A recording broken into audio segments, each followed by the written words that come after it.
Hello guys, இன்னைக்கான எங்கள் வீட்டு லஞ்ச் ரெசிபி என்னென்னு பார்த்துடலாம். நான் பிரேக்ஃபாஸ்ட்டு சேர்த்து கவர் பண்ணியிருக்கேன். பிரேக்ஃபாஸ்ட்டுக்கு அம்மா டிஃப்ரெண்ட்டாக சம்பா ரவை யூஸ் பண்ணி சம்பா ரவை வெஜிடபிள் பிரியாணி பண்ணி கொடுத்தாங்க.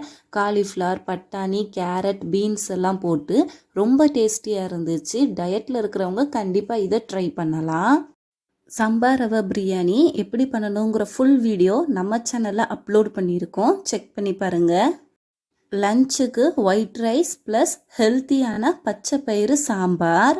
யூஸ்வலாக சாம்பார் செஞ்சு போர் அடிக்குதுன்னா இந்த பச்சை பயிறு சாம்பார் ட்ரை பண்ணி பாருங்கள்.